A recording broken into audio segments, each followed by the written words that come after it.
anyone with ideas, come up and we're going to start pitching. I'm hoping for 25. So first 25, come on up. Earth, come here. Yeah, yeah. Do you want to pass up the numbers? All right. Yay! This is the fun part. Okay, come here, Marina. Okay, let's wait till everyone has a number. And all. No, he's not with you. No, two. You guys, where's the numbers? Pass them out. We'll get the. Okay. Oh, you can come back. Two. Sit down beside them. Yeah. Go fast.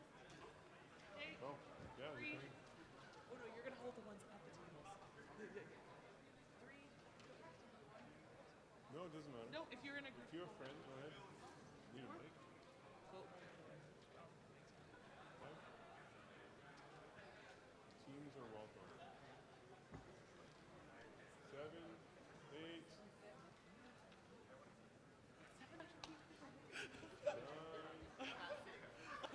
6 is good.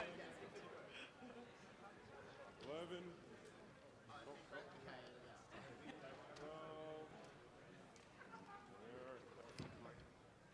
I know.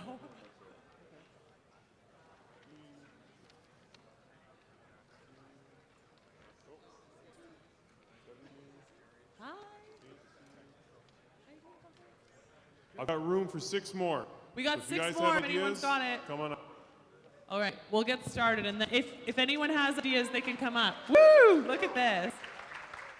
Okay, so here's how it works. Oh, we got a couple more on incoming. Perfect. Okay, so here's how it works. I'm going to pass the mic down. You guys have like 30 seconds to pitch your idea to your fellow delegates. I just want Shakiru to give a wave. Where did he go? Okay, so Shakiru is our seating chart man. So as the first person pitches, he's going to hold up what is table 1 so that you can know where those people will be after. And then I'll just note that Rosie at the back is filling it in so that you can have a seating chart at the end as well to know where everyone is. But as these people go through, make sure to note your favorite ideas so that and what table they're at so that you can find them easily after. So, idea number 1. All right, hey everybody, I'm Meredith Adler. I'm the community manager at Student Energy. So Student Energy is looking into starting a chapter model, which would be where we design a way for you to start campus clubs that fulfill the student energy mission. So you're kind of like mini student energies at your university. So this is Zach and this is Kyle. They're running our test club right now in Calgary. So all of us, we over there at table number 1, try to get some feedback on this idea and if it's appealing to you as our student energy crowd.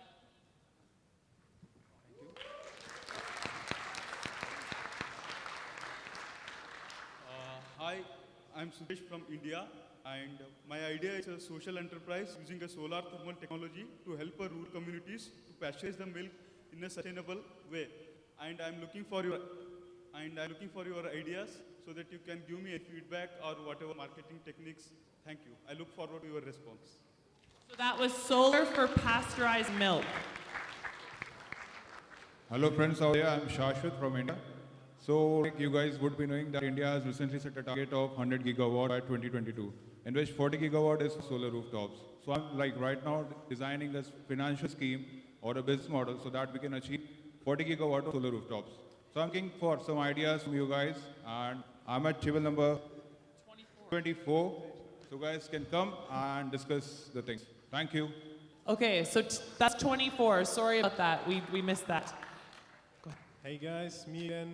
I want to promote not exactly a new idea, but a largely neglected idea, and it is the impacts of militarism on climate change and also on energy. I'm currently writing a thesis on the topic of militarism, and I'm arguing that it's possibly, because it's very hard to get data on this, because states are obviously very secretive about their military emissions. So I'm arguing that militarism and militarization basically in the form of the military-industrial complex, is one of the biggest polluters and energy wasters in the world. I would love to Cool. brainstorm with you on that. So cool. Militarism and energy and sustainability at table 3. Number 4. Okay, I'm from table 4. I'm Hafida Famiasari. I'm from Indonesia, but I'm studying in TU Delft, Netherlands.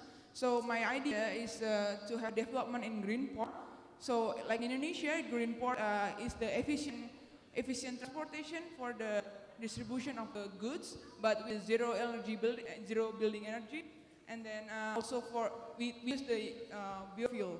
And then the impact is we want to increasing the economic growth of the development of the economic corridors, because port itself is one of the key for the efficient economic growth. Thank you. Okay, so greening ports. So ship transportation, greening ports at table 4. Number 5. Are they related? No, pick one. You can change as you go halfway through. Okay, so with geothermal, there's a big overhead cost, or rather not an overhead, but a capital cost with kind of exploration, mining, and so on.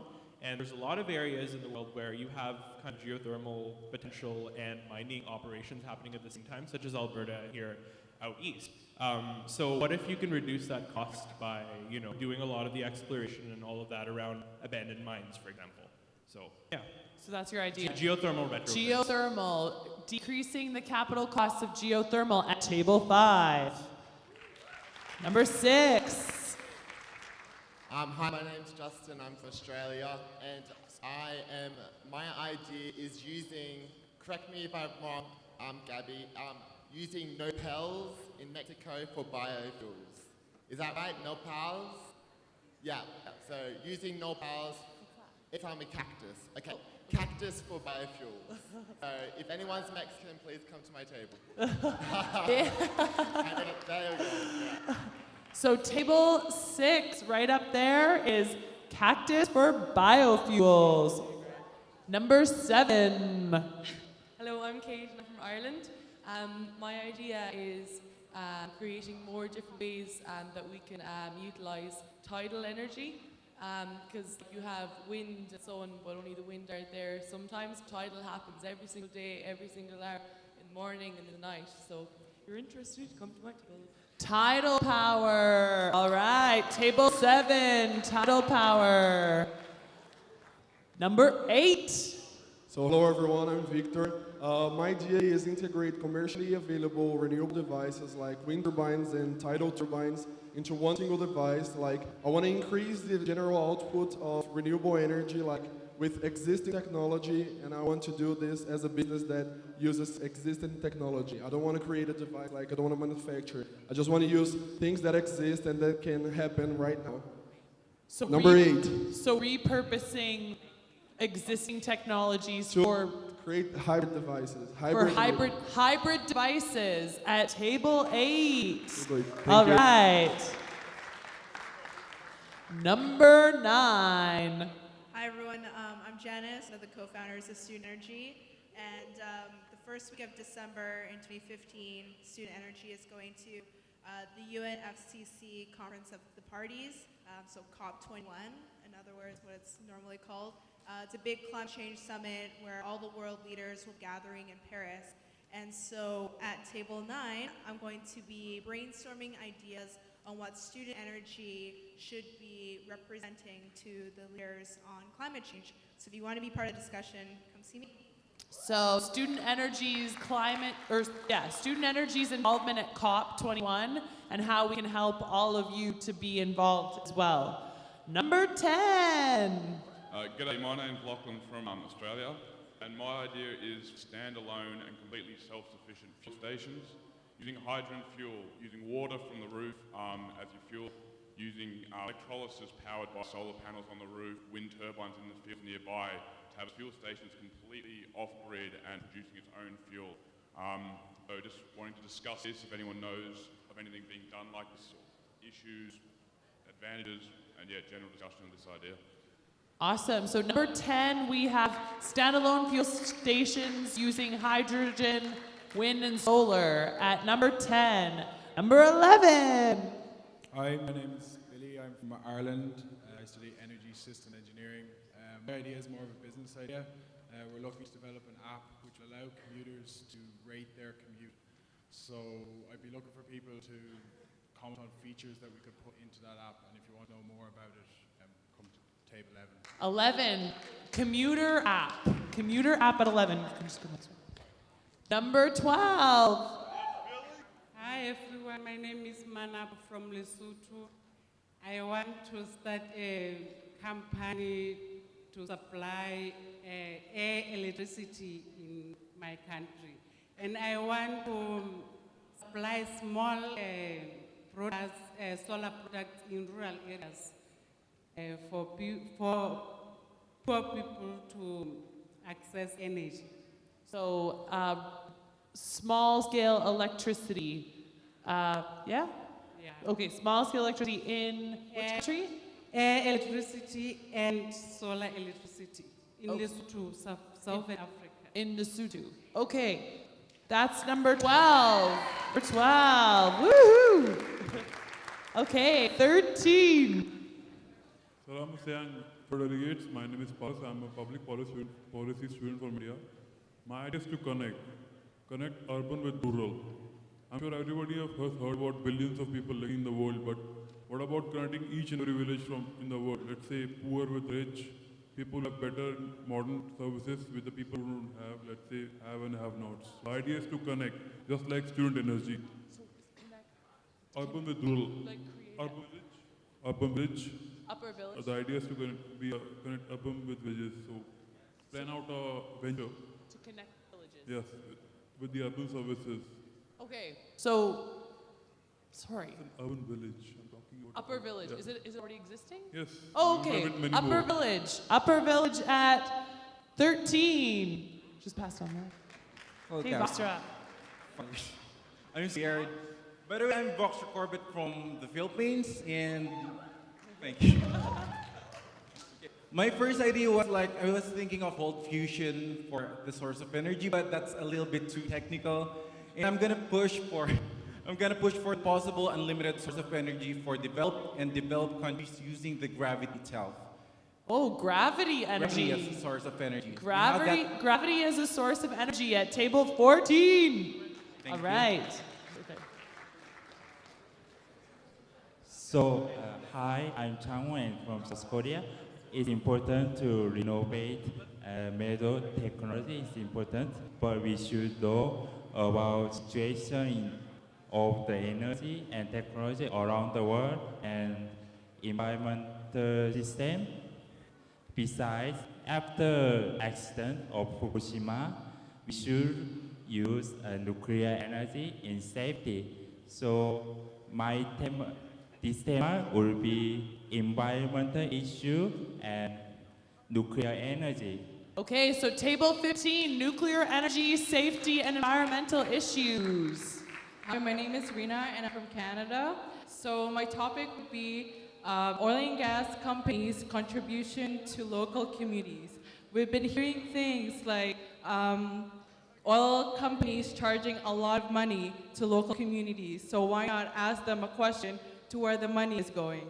Okay, so oil companies' involvement in local communities at table 16, back there. 17. What's up, everybody? I'm Dan. You're all looking beautiful today. So my idea is a e-learning platform for people in developing nations to learn about energy and climate technology. There are a lot of platforms out there like UNCC Learn that teach people in developing nations about climate change in general, but there are none that really teach you about how to use computation and technology to solve climate issues. So there will be 3 modules. The first one would be about climate technology. Second one would be about funding sources and microfinance for climate technology. And third would be how to use basic statistical and computational methods to solve energy optimization and climate issues. So I hope you like that idea. Come join me, number 17. We can also chat if you'd like. I'm all ears. So. Perfect. So 17 back there, we're talking learning around climate change in the developing world. 18. Hi, I'm Alex Herwood. I'm from Barbados. And coming from an island that uses a lot of sugarcane, biomass is an issue. So looking to derive some energy from that biomass, just like Indonesia looking to use bamboo. So my idea, my question is how how can we convert some of that biomass into some energy, into some electricity? Okay, so biomass into energy, particularly in Barbados. 18, that's table 18, right back there, okay? 19. Hello everybody, my name is Majid, I'm from Jordan. My idea is how we only use renewable sources for powering households and the big scale system, but instead we can use them to power micro machines for medical purposes for human beings as well. Using, oh yeah, okay, so using just energy? Micro machine for health devices, sorry. 19, table 19. Hi, I'm John Paul from the Philippines. So my idea is how to use energy in dominating the world. Kidding. So my idea is actually how to dispose properly the radioactive waste of radioactive nuclear waste. So I need your opinions for proper disposal of nuclear waste. Okay, hold on. We're gonna combine that with table I think 15. 15. So I'm gonna take 20 back. So now we got 2 people who are really interested in table 15. All right. Actually, you're gonna go next. Sorry. Yeah, that makes sense. Okay. 20. Hi everyone, my name is Lakshmi Satria and I'm from around here actually. And my idea is to develop a piezoelectric city, which we can use like vibration in order to generate electricity, so that we can like bury some piezoelectric transceiver on the floor or on the street or like wherever. And then from there, we can generate electricity and transfer it to the power generator and something like that, and we can distribute it. So, Okay, pinch me. Thank So you. vibration energy, that's cool. 20. 20 is vibration energy. Just back there. Good afternoon, ISES. Namaskar. My name is Sambhu. I'm from India. I have an idea to start. India, there are almost 4 lakh telecom towers, out of which 3 lakh telecom towers are located in rural areas. We need electricity for that. So my idea is to start, I wanted to replace DG set generators with solar and wind. It's a hybrid model. Also, parallelly providing electricity to the rural households which are nearby. Sorry, what was it? It's a hybrid model, combination of both hybrid solar and wind. I just wanted to replace existing DG set generators which are used for the telecom towers. Okay, so 21 is replacing generators with solar and wind hybrid systems. So 21. Hello? 22. 22. Basically, my name is Sarah. I'm from South Africa, studying at the University of Johannesburg. Basically, my idea is a tablet charger and a smartphone charger using the case. Basically, when you travel around country to country, sometimes the plugs are not working. So I was wishing if the case can be designed to be a solar charger. So if your tablet, put it in the sun, it charges back on track. Okay, so solar powered portable cases. 22. Hey guys, my name is Geeta and I'm from Malaysia. I'm 18 years old, so I'm fresh out of school. And in school, during chemistry class, we learned about electrolysis.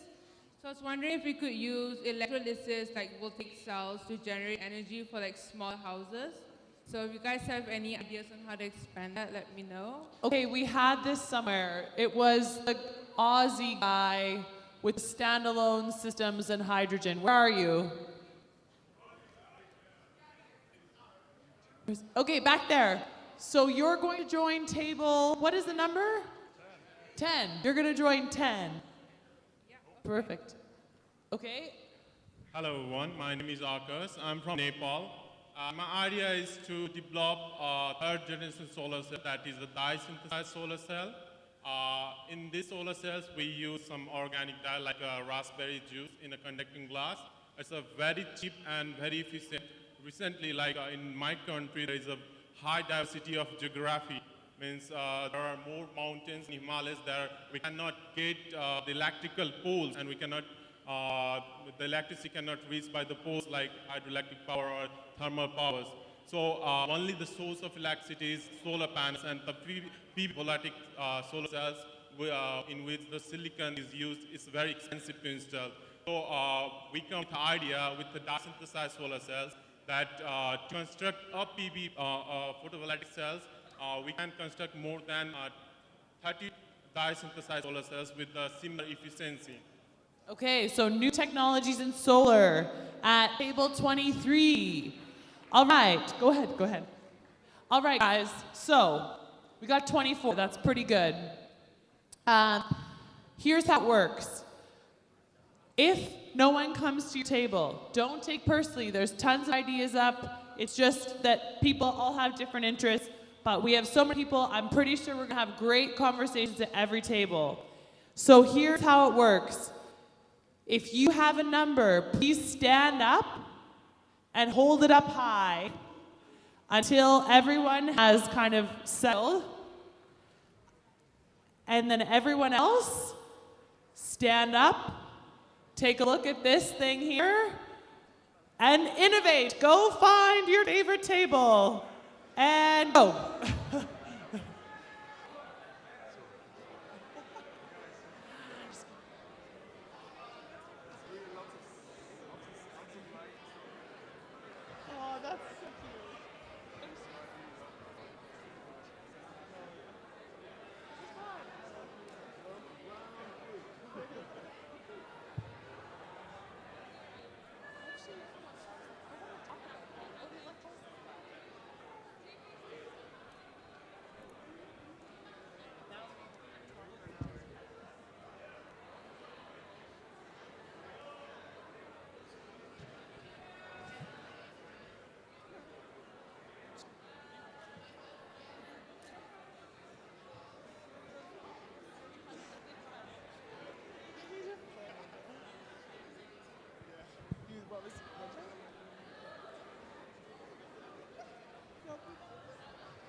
What was it on?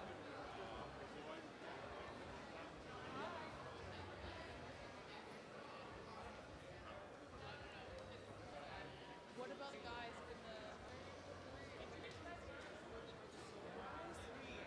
Because it might like spin off into another discussion. Okay, sounds good. Find your tables.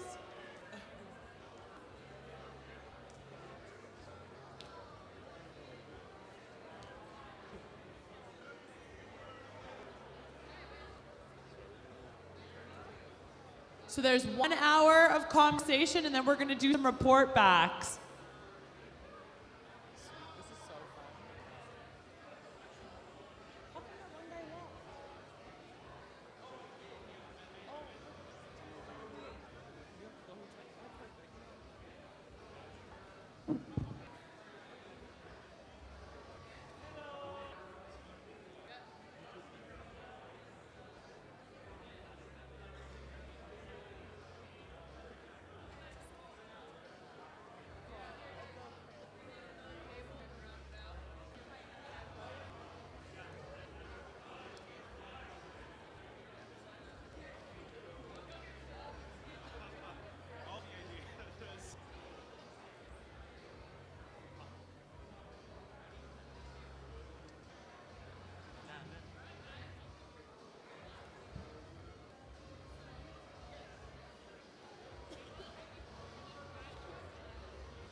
Can we please turn the music down a bit?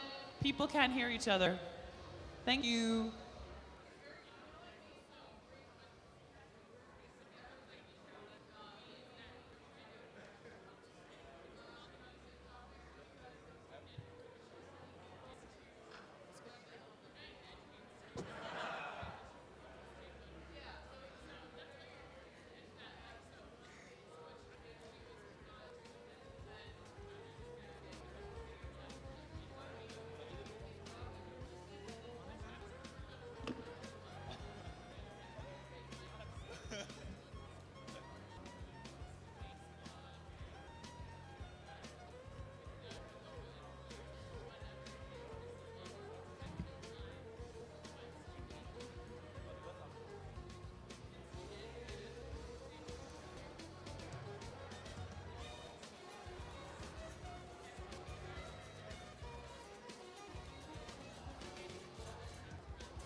Hello.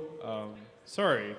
At table 5, we were just wondering if there's a shale gas expert out here, and if there is, then we would love to talk to you about something. So table 5, thank you.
Hello? Sorry, I'm just wondering if anybody knows anything about cost analysis or economics stuff. Come to table 7. We'd greatly appreciate your help, please.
Hey guys, sorry to stop everyone for a second.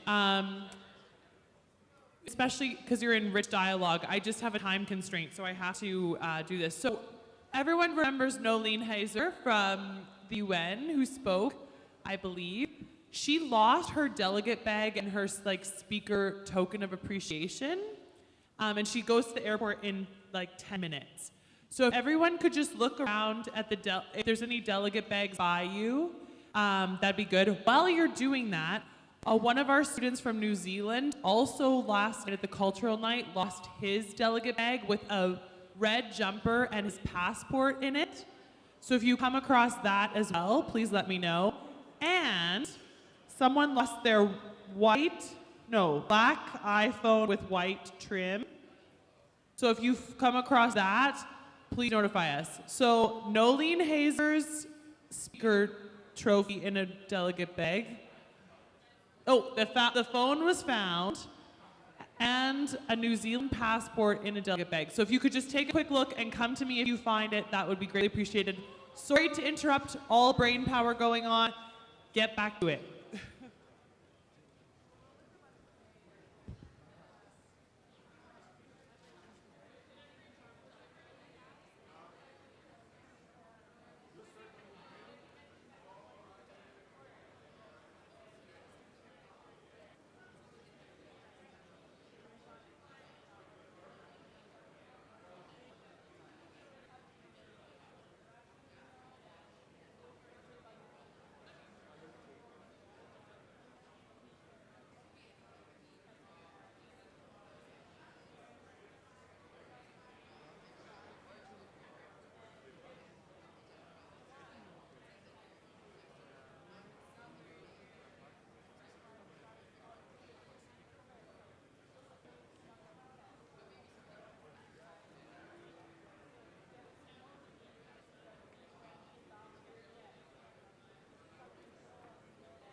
Okay, everyone. This is your 5-minute warning. So now we're going to do a report back, which is really fun. This is where we get every table to kind of give us a little summary of what happened. Okay, guys. Hey, team in the front here. I love that everyone's so deep in discussion that we can't actually get through to them. Okay, anyway, 5-minute warning. Please pick a person for report back of who will be the person who's going to kind of tell what happened, and we'll do that then.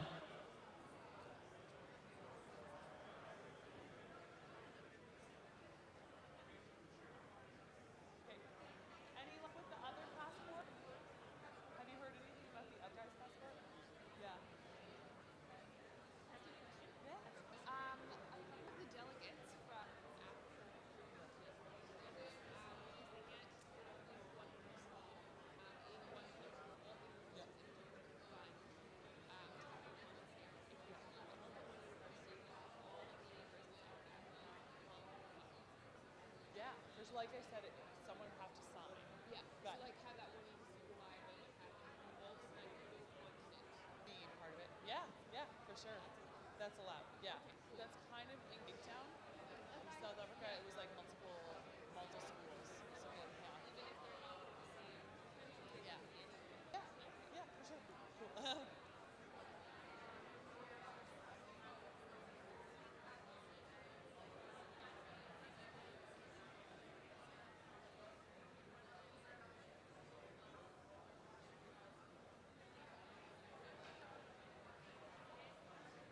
Like it went pretty well. Yes, it was super awesome. we are trying to get something up. We want to Where are you from? Great. I just have a super question. How much time for this one? Or how many? We have half an hour total, so just kind of people talk and yeah. I think we're gonna have. I don't think. Anyway. No. People kind of got bigger groups, which is good. This is one of my favorite parts. This is the best. It's so nice when you get to like actually explore something a little deeper. And the best thing is that it's so diverse. It's all around the world. It's really good. It's very cool to get these people. That's true. It's just only for the real people who matter.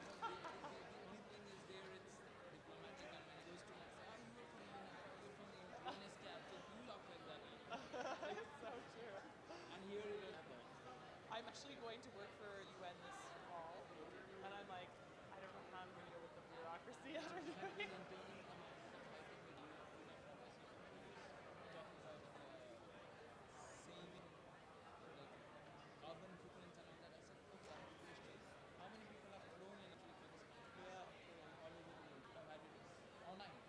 Actually, this is another question for this conference as well. What is the carbon or environmental footprint of this company? It's interesting you say this. This is like a question that we get asked a lot. Unfortunately, I don't think you can replace this. It's really hard. It's yeah, UN they have so offices. And this is why and it's why we only have it every 2 years, right? Because it's too much. But it's like, you know, we've struggled with this a lot. It's like you're working on sustainability, but ultimately, like you can't replicate connections like this. One guy on the accommodation is an envelope. So that's very true. It's very important to think bring people together physically, especially on the streets. But then I think we could do something on this. It's all about it. I'm just a total enemy of plastic bottles. Oh, Things like that. but it's like developing world, right? Like in the developing world, like they were telling me before water, plastic water. It's cannot be good. It's a real problem. Yeah, it's really hard. Again, you could bring the big cans and put it in glass. Yeah.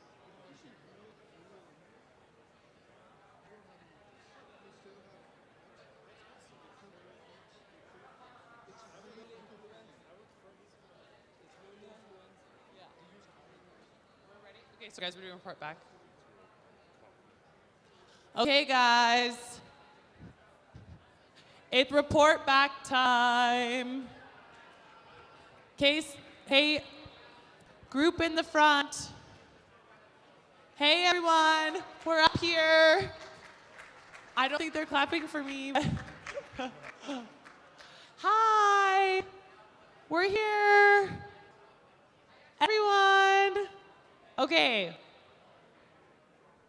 Please find a seat and be quiet. Okay. So, how was that? You guys like it? It's fun, isn't it?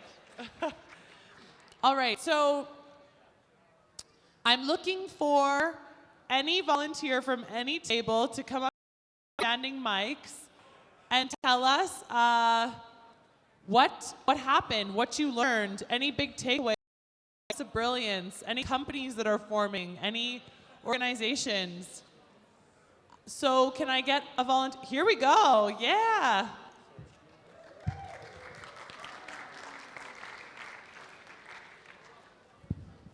Should I? Okay. Hello, everybody. How are you? Okay, guys, listen up. I'm Dan from America, and let me just say I worked with some of the smartest people I've ever met over there. Shout out to my table over there. Okay.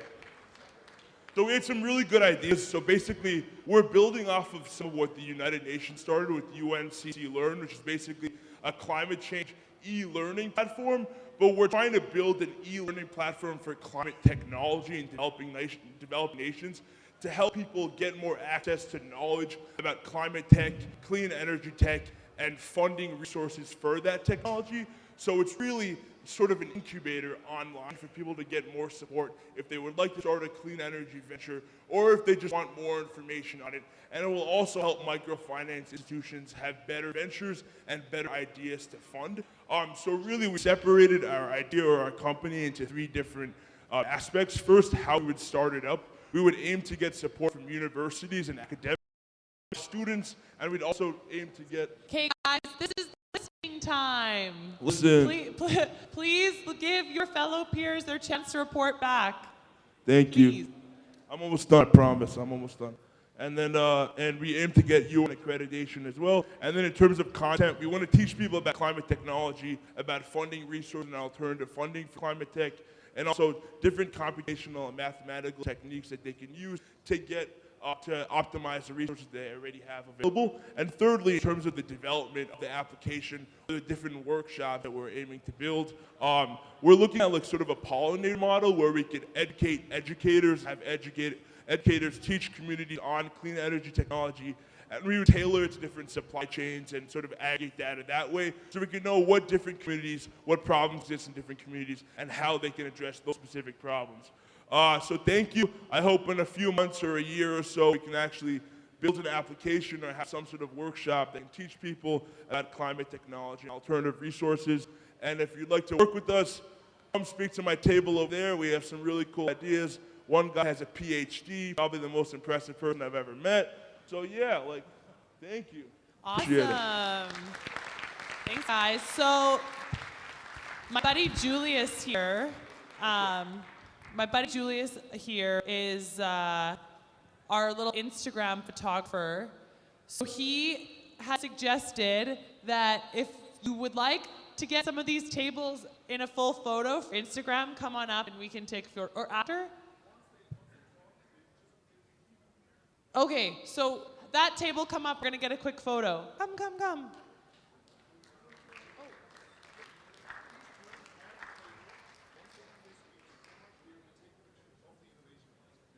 Oh, sorry. Okay. Well, you're gonna get a table.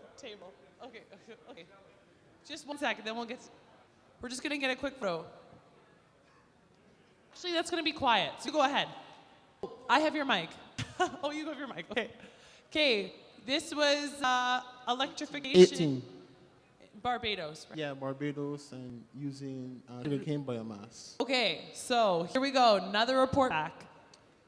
Hi again, my name is Alex Herwood, and I was table 18. We were looking at utilizing the current system, which is on cogeneration and the utilization of biomass to create some electricity. So we came up with this system here. There was a guy from, I think he's from Poland. He brought a very good idea about making fast pyrolysis to get some viable products from the sugarcane tops, as well as like bioplastic or bio-oil. You know, I think the products are endless when it comes to this biorefinery. Another thing, a lady from Guatemala, she was saying that we can also use the tops. Oh, no, I want to look at it too. Yeah. Right. So, So the lady from Guatemala, she brought a very good idea, brought her expertise in aerobic digestion to create energy as well as treating wastewater, because there's liquid parts as well as the solid parts, which is the gas. And there's a lady from Laos. She was saying that we can also do the biochemical process to create viable products as well. So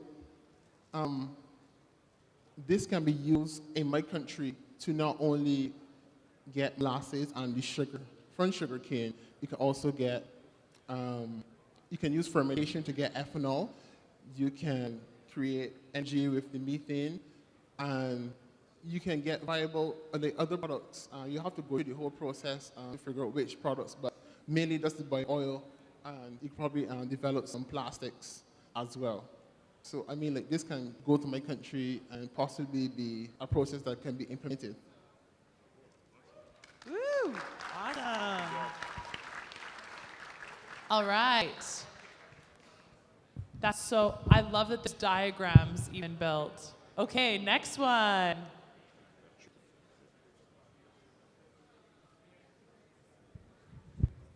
Hello, my name is Father Shvak, and I'm from Group 22, and I'm from the United Kingdom. I've got a really good team sat over there, right at the back of the room. They've really helped me in making sure that we can develop this solar panel tablet charger. So as you guys already know, most of the world are using phones and tablets on a day-to-day basis, and they require lots and lots of electricity. The amount of people that are probably charging their phones and tablets right now in the world is just an enormous level. So basically, we designed a solar panel that could be used both in natural lighting and artificial lighting. So what we were targeting the people that would be outgoing, so people who like to enjoy the outdoors, but at the same time they want to have a solar panel case which they could use indoors, so people who like the best of both lives. So these kind of people really do have like office jobs, at the same time they also go on holiday to enjoy these outdoor activities. So we have a multifunctional, compact and portable solar panel case that is both a power bank and a charger that can be used with this natural and artificial lighting. It's going to use the low-cost thin-film technology, which we've researched in, and we've gained access to the material of cadmium telluride. So basically what it allows you to do, it absorbs photons of the optimum band-gapped energy, and it has an approximate efficiency of about 20%.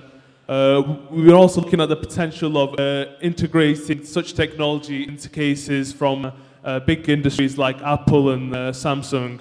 So people could have, rather than additionally buying the solar cell cases, actually just buying them straight from the store when buying their tablets and phones from Apple and Samsung. The price to the consumers would be for about $120 to $150. It's very, very competitive in this market, but obviously they would need further research and development to be able to improve the efficiencies, and hopefully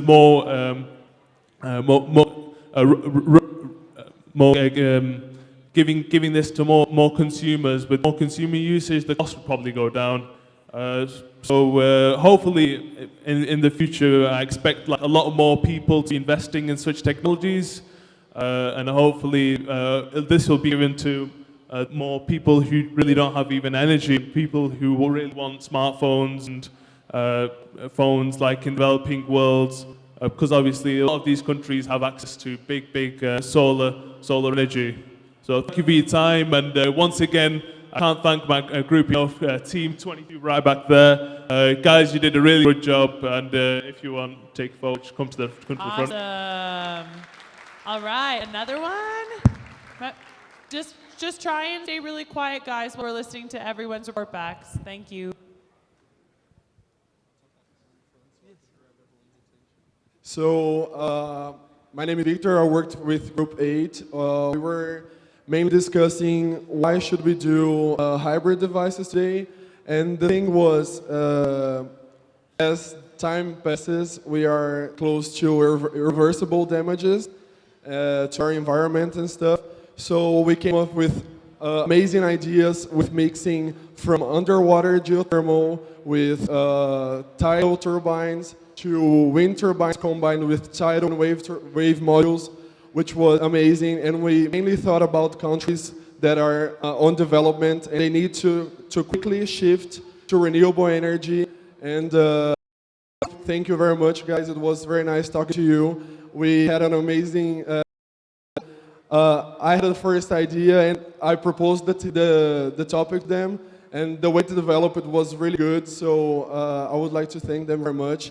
And I think this is a really serious issue, and we need to take action now, because if we don't look at the future like seriously, we don't want irreversible damages to the future generations. They won't be able to enjoy the world as we are now. So thank you very much, guys. And I hope if anyone wants to talk about hybrid device and new ideas, what can we do with current technologies? Like, let's increase the output. Let's make them more efficient. Let's use space more efficiently. So I would love to share these ideas with anyone. And it's a great area of interest of mine. So thank you very much, guys, and for the opportunity. Thank you. Awesome. We have another one. Here we go.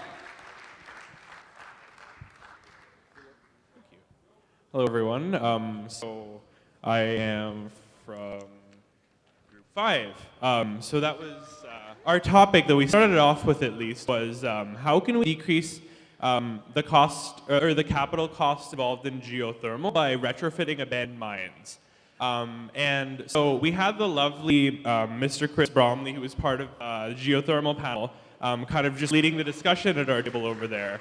And with his expertise, we found out that in kind of geothermal technology, a big challenge in the capital cost is that apparently it takes approximately 50% of the capital cost that is involved in kind of the initial drilling and exploration and setting up the facility underground.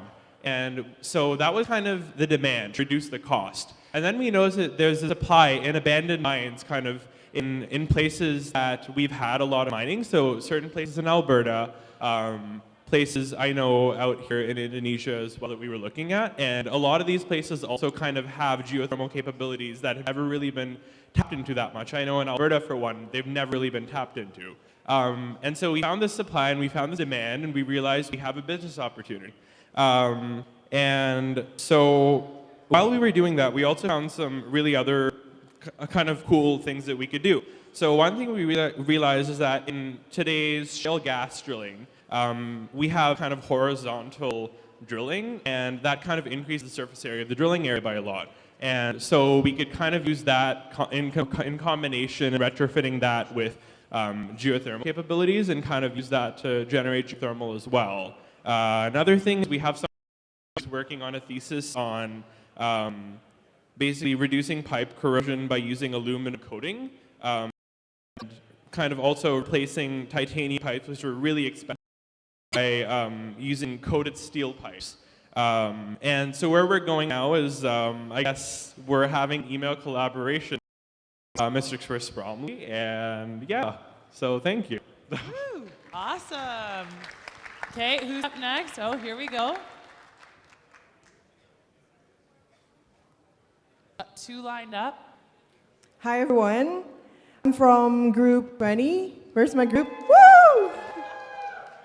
So we're doing piezoelectricity, which we generate electricity from vibration.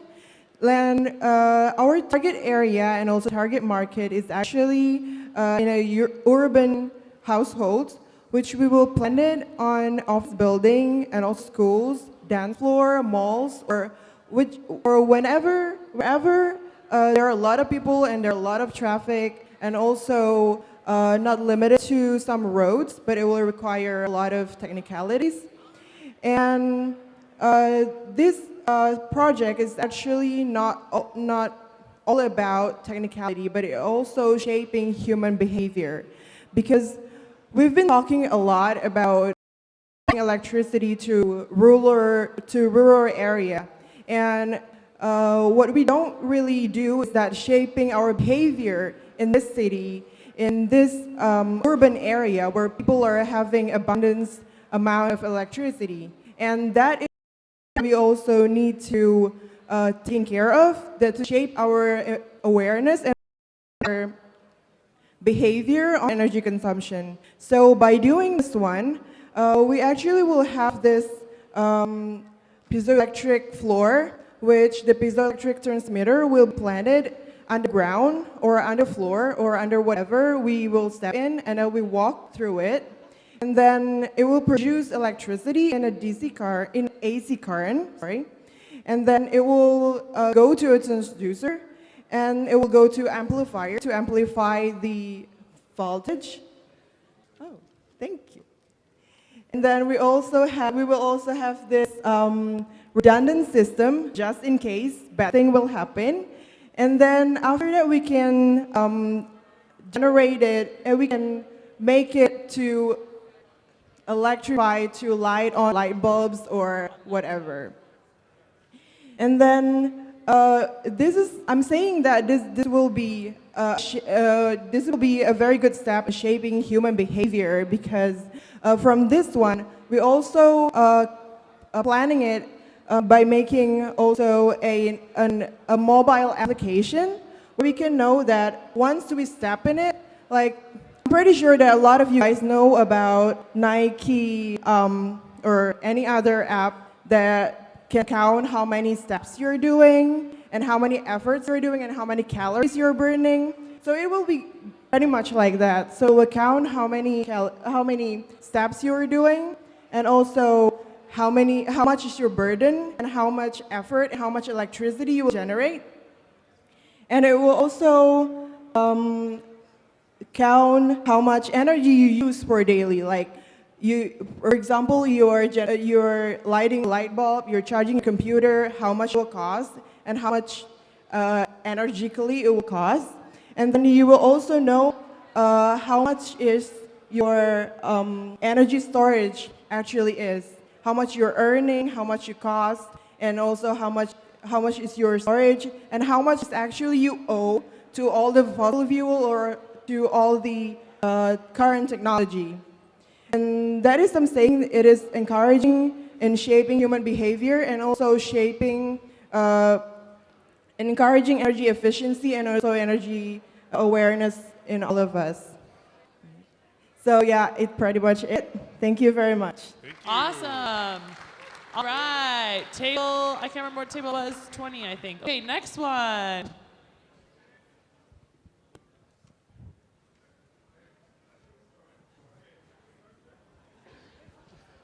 Hi, everyone. I'm Caden from Australia. I'm here to talk about nuclear power. So with any energy source, there's a lot of things to consider. We've boiled down, particularly with nuclear, three major issues, which are, is it costly, is it clean, is it safe? And that can be applied to really any source, like coal, oil, renewable sources. So renewables are very safe and clean, but costly typically. Coal is obviously not clean. Nuclear, is it clean? Yes, completely. No greenhouse gases, just a bit of water vapor, embodied carbon in building them. Is it safe? Yes, and I'll explain why in a minute. And is it costly? No, it's very cheap. So I think it's really an ideal power source. So there's a lot of backlash against nuclear power, or a lot of people don't seem to like it because there have been disasters in the past. So in the past, nuclear reactors that have failed have had incidents have been due to power failures and very old reactors that aren't designed to cope with that. So modern day reactors aren't prone to this. They all have fail-safes built in. So older reactors, when the power has failed, the cooling stops. Cooling stops means the water evaporates, splits into hydrogen and oxygen in an explosion. Modern day reactors use a variety of technologies to either keep cooling going for several days, or cutting-edge technology involves using a salt, which is electrified. We're lucky enough to have somebody who works with nuclear physics at our table explain this. So some of the cutting-edge technologies involve a salt that's electrified, and if the power is to fail, it collapses into the core and completely cancels the reaction. So even in places that have been hit with earthquakes, tsunamis and things, they're really very safe. And the mining and extraction of uranium is also quite safe. So the other major thing is, of course, waste. Nuclear waste is very dangerous. It lasts for about 10,000 years, was the figure I've heard thrown around. So we need some way to manage that. So first of all, a regular-sized nuclear power plant generates about 1 lunchbox worth of nuclear waste per year. And that can power as much as any coal plant parts of cities. Probably about that big. So really, in the grand scheme of things, it's not a lot of waste. But if we're dealing with nuclear power stations on a global scale, then it certainly adds up. So how do we deal with that? Probably the best thing to do, the idea we came up with was just put it in a big lead box.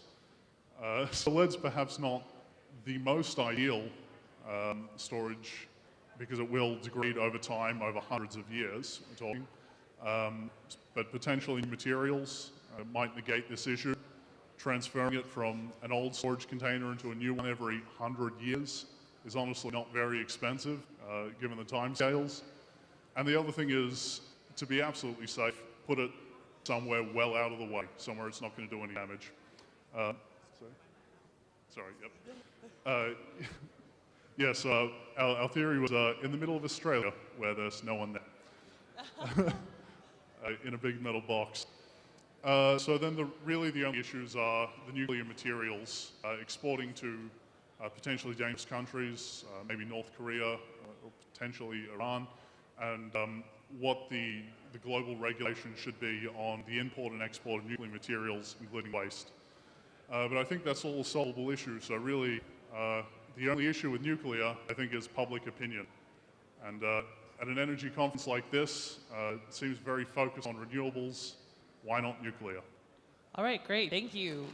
All right, so guys, we only have 8 minutes, and there's a lot of people who wanted to report back. I'm sorry, this is my fault. I didn't know so many would want to.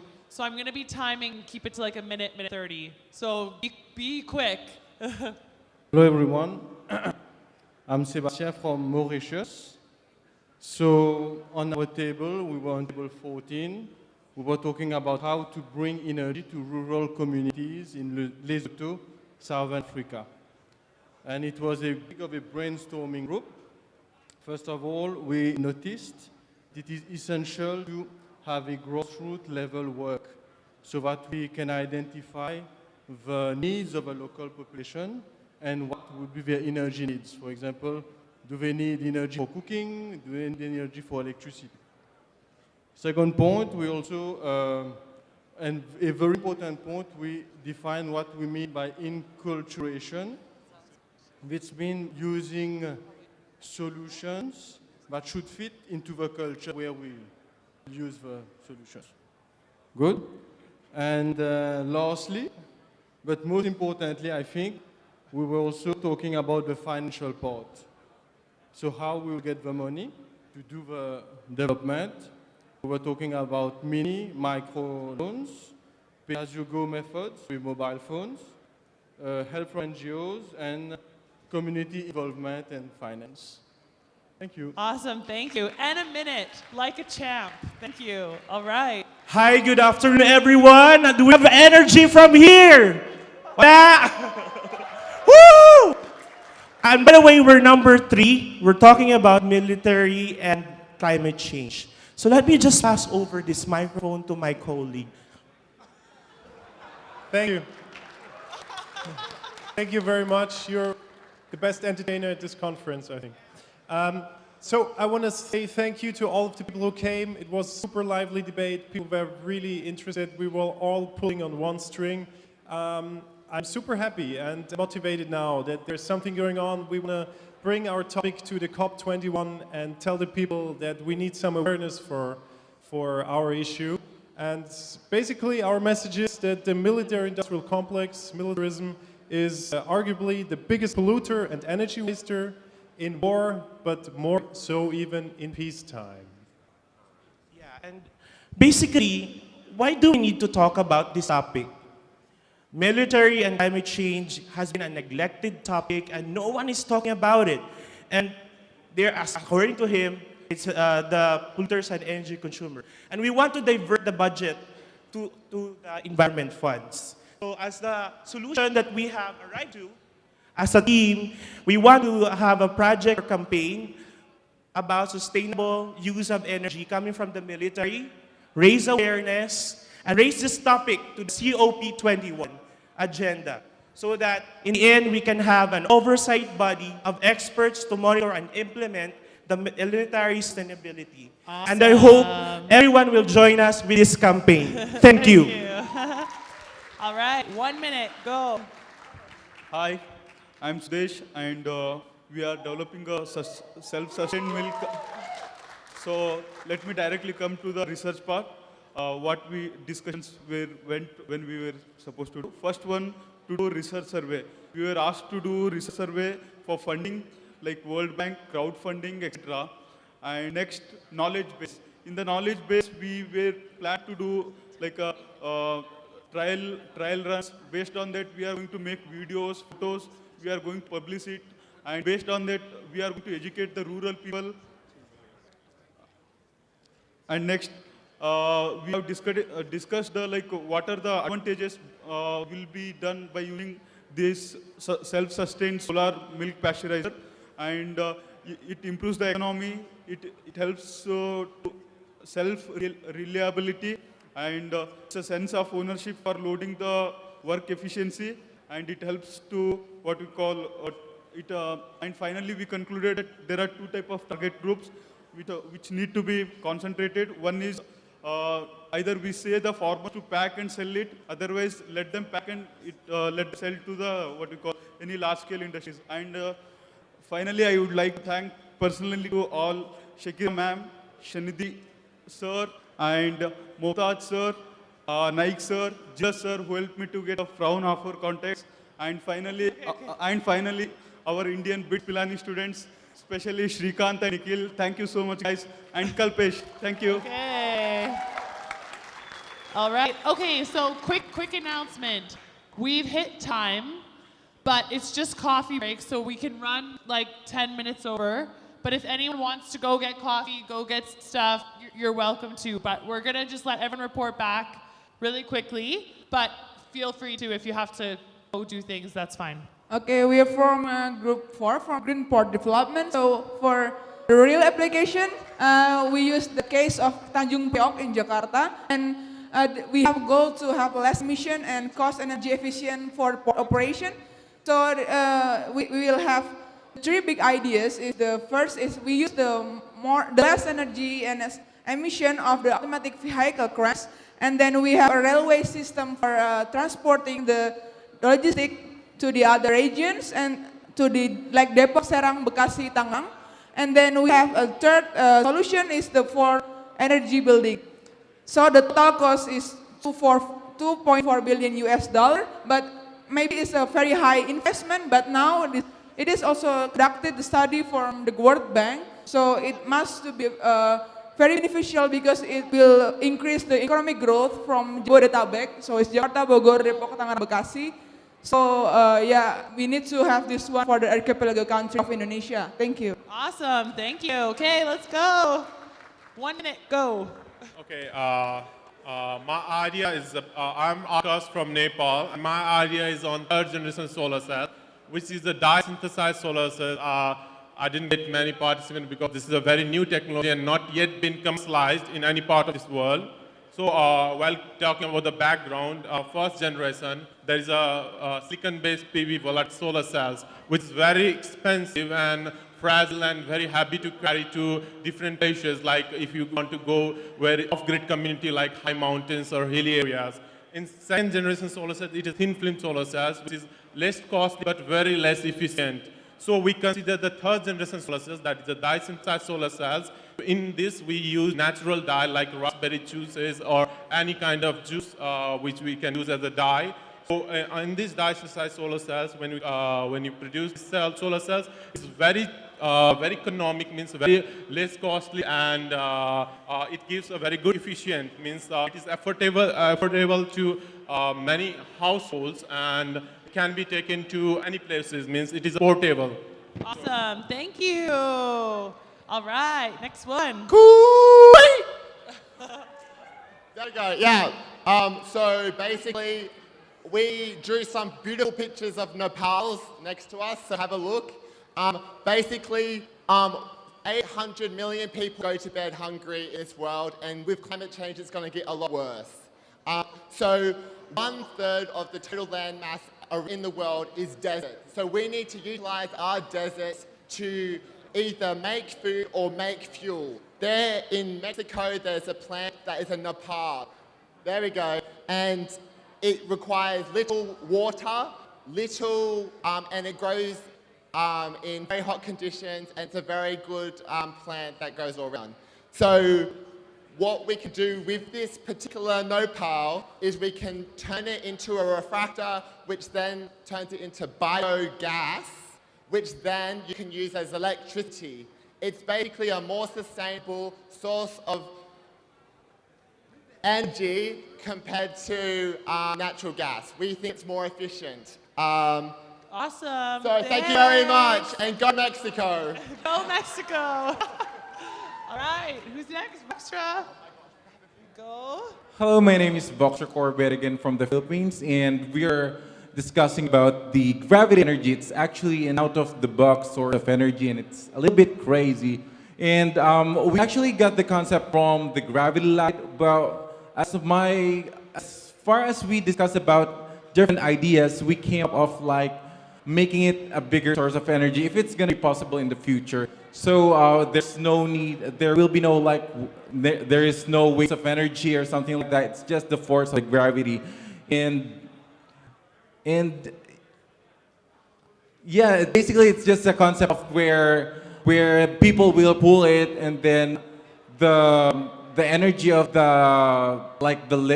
once you lift it, it's gonna fall down slowly, and it's gonna create like an energy on it, and it's just gonna be applicable for the meantime for some rural areas, from people who just need the basic light or some basic energy as well. That's just it. Awesome. Thanks, Foxtra. So, guys, we're just for everyone's knowledge, if your tables want photos, we're getting photos back up here. I know it's a madness, but innovation's messy and fun. Okay, next group. Hi, we're group 7 and we're looking at tidal energy. So first of all, we had 3 problems to tackle, so we split into 3 groups. First was problems and applications. Second was design and materials. And third was cost and economics. So first of all, on the problems and applications, so we had to decide where is a good place to put tidal turbines. So we decided that they're at existing wind farms, when they go beyond their life expectancy, to replace the wind turbines with tidal turbines, because there'll be no drilling into seabed because there's already existing foundation, and also there'll be cables in place to send the energy on. Yeah, I'm going to talk about the designs of the things. So this is actually a floating generator, so the tide will actually spin the generator that way. So, and then on top, there's a wind turbine to help gain more energy. And this is the second design. This actually is a flap, so it moves toward, according to the tide. The tide moves forward and back, so it moves back and forth. And this is like a underwater windmill, generator, so it just spins. And then there's an axle here that turns according to the tide. Where the tide moves, it just turns right there. 10 seconds. Okay, so by using the case study of France power plants with 24 turbines, we can build a power plant with 620 million French franc, and then we'll be able to produce electricity with 1.8 cents per hour. And then it's quite low compared to nuclear energy, which is 2.5 kilowatt per hour. Awesome. Thanks, guys. Good work. Okay, 1 minute. Go ahead. Hello guys, my name is Bintan Pradika and he's my friend. Bintan from Indonesia. And we are from Indonesia and we represent final discussion from Group 13. Group 13, okay? We want discussion about the urban village issues. We are come up with such solutions to bring bottom islands to answer the terms of these events connecting the unconnected. So this is the solution. The solution is first, we would like to do some investment for tourism as of building of villas and also homestays, since most of society get the money because of the tourism side. And then we would like to build the logistics center, since the bottom island the place for the free trade. And then the third is we would like to connect the people who have busy life to the nature more. And then we build the big ambulance or telemedicine, which has already worked in some other countries. So we hope it will work in this also. And the last is giving education and also building personal harbor behind the villas, so the people would like to enjoy more for their private lives. Thank you. Awesome. Thanks. Next one. 1 minute. Go, go, go. Good evening, one and all. ISGS 2000 are connect the unconnected with the help of existing telecom. You can see here. I'll hand it to my friend. He'll explain. The idea is to build a microgrid with the help of the existing telecom tower. Firstly, we will build something like this in the picture with the help of the telecom towers, and then I'm gonna tell you how this apply in the society. Okay. Firstly, we need to find the existing telecom tower in the rural area. Okay, we need to measure the location of the village. Is it nearby the telecom tower or not? After that, we need to measure number of households in that rural area and the need of the electricity in that area.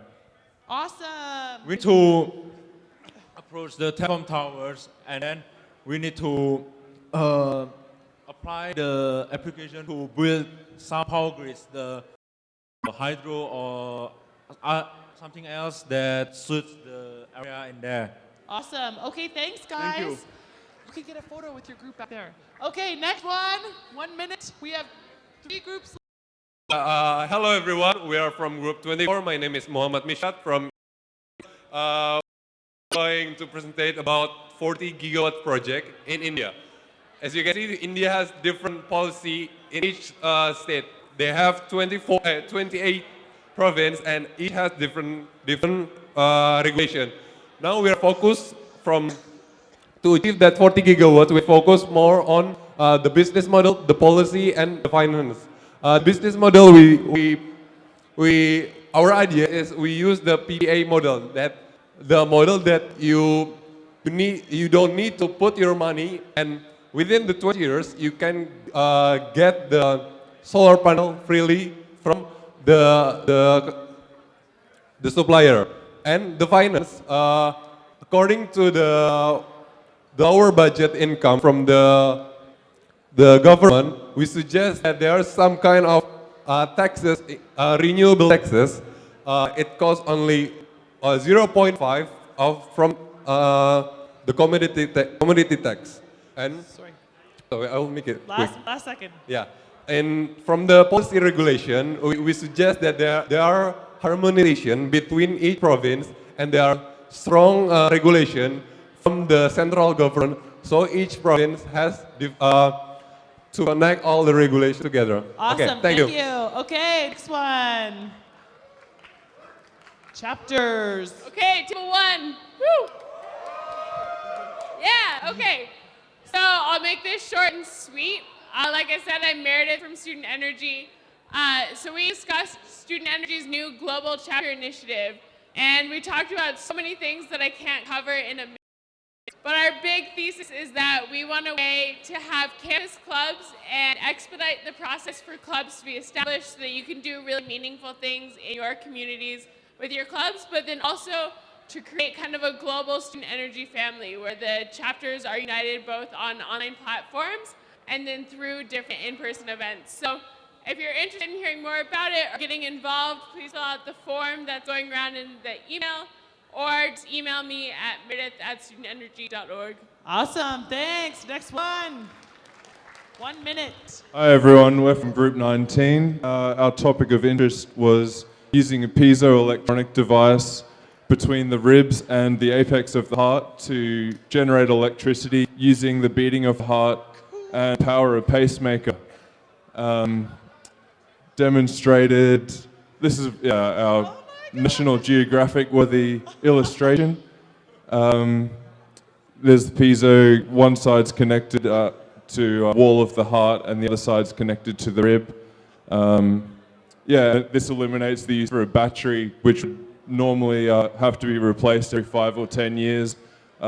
This should last for the rest of someone's lifetime. Yeah. Mind blown. Awesome. Good job, guys. So with this device, you don't need to have any battery and no need to maintain anything. It will last for life, and this will be very helpful for those who have heart diseases and problems. So it sustains itself. So that's why we apply sustainability. Thank you very much. Yeah. Photo. Make sure you take that photo. Okay, I think that's it. Thank you, thank you, thank you, guys. You killed it. Go grab some coffee. We're back in parallel sessions in 15 minutes. In here is, what was it again? Case competition. What was it? Oh yeah.